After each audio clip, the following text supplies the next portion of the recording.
দেখো বন্ধুরা, সম্পূর্ণ পেঁয়াজও আমি উঠিয়ে নিয়েছি। কতটা মচমচে হয়েছে বন্ধুরা, আওয়াজটা শুনে হয়তো তোমরা বুঝতে পারতেছ। একদম মচমচা। তোমরা একবার হলো এইভাবে পাটাপাটির ঝামেলা ছাড়া। আসসালামু আলাইকুম বন্ধুরা, কেমন আছেন? আশা করি যে যেখানে আছেন সবাই অনেক ভালো আছেন। আলহামদুলিল্লাহ আমিও ভালো আছি। এখানে হাফ কাপ মসুরের ডাল নিয়ে নিয়েছি, সেটা পানির মধ্যে ভিজিয়ে রাখবো 2 ঘন্টা মতো। 2 ঘন্টা থেকে 2.5 ঘন্টা আমি পানির মধ্যে ভিজিয়ে রাখবো। এই মসুরের ডাল দিয়ে কিভাবে আমি পেঁয়াজও বানাবো সেই রেসিপিটা আপনাদের সাথে শেয়ার করব। আশা করি সম্পূর্ণ ভিডিও দেখবেন, স্কিপ করবেন না। স্কিপ করলে হয়তো ভিডিওর কোনো অংশ বাদ পড়ে যাবে। সম্পূর্ণ ভিডিও দেখতে থাকুন, আশা করি অনেক ভালো লাগবে। আমার সাথে এখানে আছেন সবাই অনেক ভালো আছেন। আজকে আরেকটা নতুন রেসিপি নিয়ে চলে এসেছি, একদম ইউনিক, বাটাবাটির ঝামেলা ছাড়া এই পবিত্র রমজানে ইফতারের জন্য খুব সহজ ওয়েতে দেখাবো মচমচে পেঁয়াজের রেসিপি কিভাবে বানাচ্ছি। দেখতে সম্পূর্ণ ভিডিও দেখুন। সেটার জন্য আমি ডালটাকে 2 ঘন্টা আগে ভিজিয়ে রেখেছি।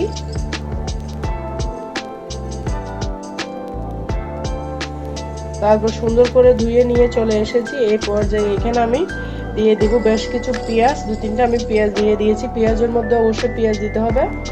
তারপর দিয়ে দিয়েছি রসুন, তারপর দিব কাঁচামরিচ,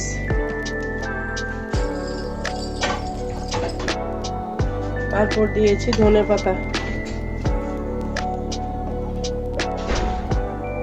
সম্পূর্ণ উপকরণগুলো আমি দিয়ে দিয়েছি বন্ধুরা।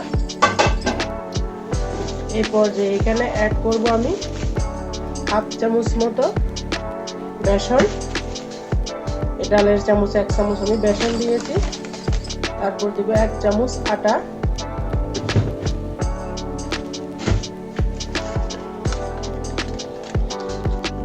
দিব কর্নফ্লাওয়ার 1 চামচ, দিব লাল মরিচের গুঁড়া হাফ চামচ, ধনিয়া জিরার গুঁড়া দিলাম হাফ চামচ, হলুদের গুঁড়া দিলাম হাফ চামচ, লবণ দিলাম স্বাদ মতো, চাট মশলার গুঁড়ি দিলাম হাফ চামচ,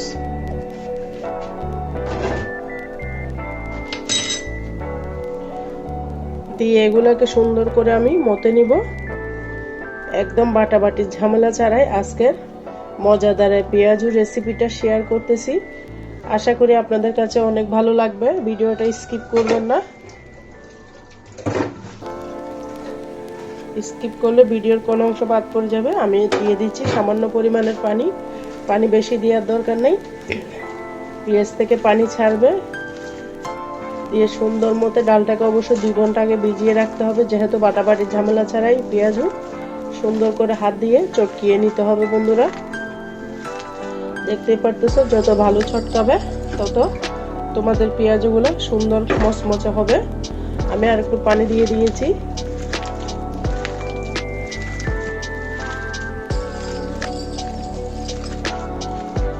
দেখতে পারতেছো কতটা আটালো হয়ে গিয়েছে।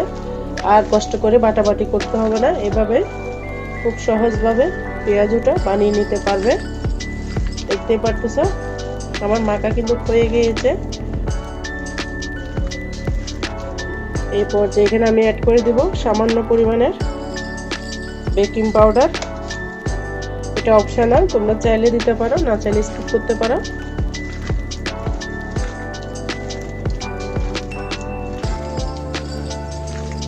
একদম রেডি হয়ে গিয়েছে।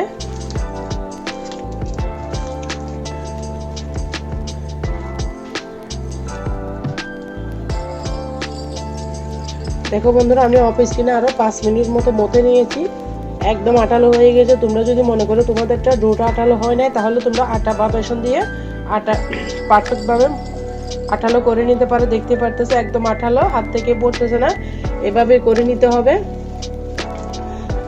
সুন্দর করে আমি দেখিয়ে দিয়েছি। এই পর্যায়ে আমি এটা রেস্টে রাখার দরকার নেই, সোজা চুলার মধ্যে চলে যাব।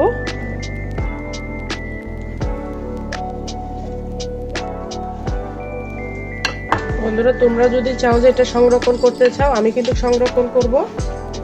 ফ্রিজে এতগুলো ডাল কিন্তু আমার খাওয়া যাবে না, সেই জন্য আমি এভাবে সুন্দর করে পেঁয়াজের শেপ দিয়ে রেখে দিব ডিপ ফ্রিজে 6 ঘন্টার জন্য। 6 ঘন্টা পরে কিন্তু সুন্দর বরফ হয়ে যাবে।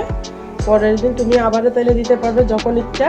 এভাবে রাখলে কিন্তু মাস জুড়ে খেতে পারবা। একদম ঝামেলাবিহীন পেঁয়াজের রেসিপি শেয়ার করেছি, যখন ইচ্ছা তখনই কিন্তু বানিয়ে নিতে পারবে। এতটা সহজভাবে দেখালাম। দেখতে পারতেছো আমি পেঁয়াজের শিপ দিয়ে একটা একটা করে রেখে দিচ্ছি। আমি কিন্তু অনেকগুলো ডাল ভিজিয়েছি, দেখতে পেয়েছো।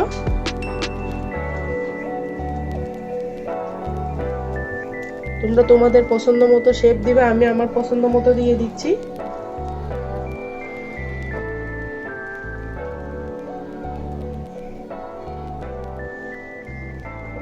দেখো বন্ধুরা, এগুলো আমি রেখে দেব ডিপ ফ্রিজে সংরক্ষণ করে।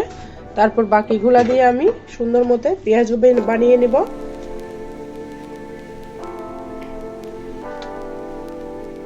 দেখো বন্ধুরা, আগে থেকে আমি এখানে একটা কড়াই বসিয়ে দিয়ে দিচ্ছি পরিমাণ মতো তেল। অবশ্যই পর্যাপ্ত পরিমাণে তেল দিতে হবে। তেলটা গরম হওয়া পর্যন্ত অপেক্ষা করতে হবে। তেলটা গরম হয়েছে কিনা চেক করে নিচ্ছি। দেখতে পারতেছো আমার তেলটা গরম হয়ে গিয়েছে।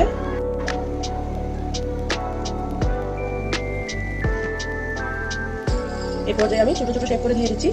চুলার আগুনটা অবশ্যই এইভাবে মিডিয়াম করে রাখতে হবে। তোমরা চাইলে বড় বড় করে বানাতে পারো, তবে আমি ছোট ছোট করে বানাবো। ছোট পেঁয়াজ খেতে বেশি ভালো লাগে।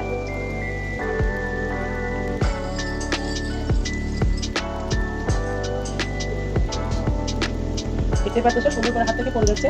কতটা সুন্দর হয়েছে আমার পেঁয়াজু মাখাটা। ডাল মাখাটা যত সুন্দর হবে তোমাদের পেঁয়াজু শেপটাও তত সুন্দর হবে। বন্ধুরা, সুন্দর করে আমি সব দিয়ে দিয়েছি। ছোট ছোট করে পেঁয়াজু বানালে কিন্তু অনেক ভালো লাগে।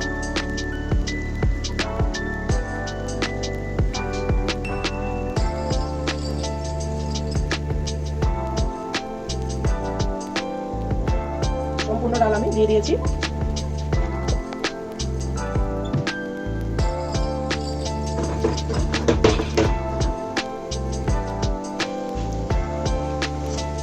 দেখো বন্ধুরা, এই পর্যায়ে আমি নেড়ে চেড়ে দিচ্ছি।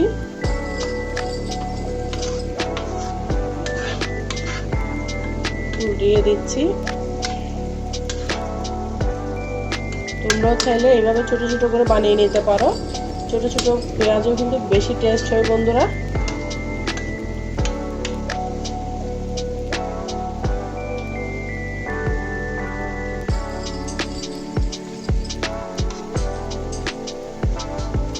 বিভিন্ন কক্সবাজারের সি বিচের মধ্যে কিন্তু বড় পেঁয়াজও পাওয়া যায় না। এভাবে ছোট ছোট করে পেঁয়াজও বানাই। অনেক মজা। ছোট পেঁয়াজও খেতে আমার কাছে ভালো লাগে, বিচে যাইলে খাই। সেই জন্য আমি সবসময় ছোট পেঁয়াজও বানানোর চেষ্টা করি। বড় পেঁয়াজও অতটা বেশি ভালো লাগে না, মনে হয় যেন ভিতরে কাঁচা থেকে যায়। সেই জন্য আমি সবসময় ছোট পেঁয়াজটা বানিয়ে নিই, খেতে বেশি ভালো লাগে।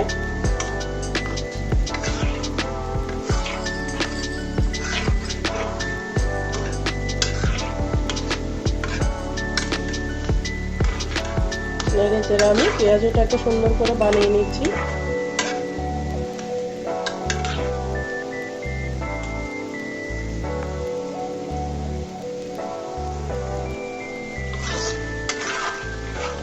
দেখতেই পারতেছো বন্ধুরা, সুন্দর করে আমি নেড়ে চেড়ে দিচ্ছি।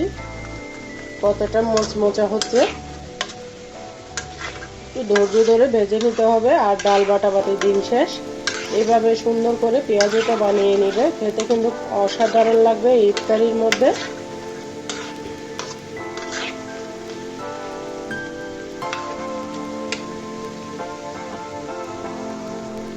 দেখো বন্ধুরা, একদম লাল লাল হয়ে গেছে। আওয়াজটা শুনতে পারতেছো, কালারটা কত সুন্দর এসেছে দেখতে পারতেছো।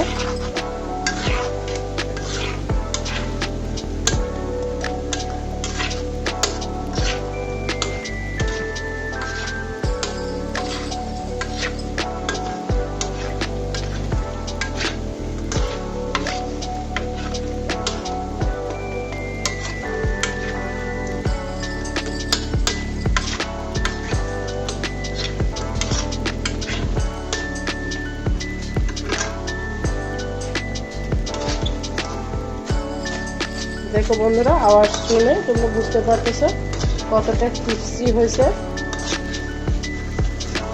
পেঁয়াজুটা বানিয়ে নেবে, খেতে কিন্তু অসাধারণ লাগবে। বন্ধুরা, আজকের মতো আমি এখানে বিদায় নিচ্ছি। সবাই ভালো থাকবে, সুস্থ থাকবে। আল্লাহ হাফেজ। আসসালামু আলাইকুম ওয়া রাহমাতুল্লাহি ওয়া বারাকাতুহু।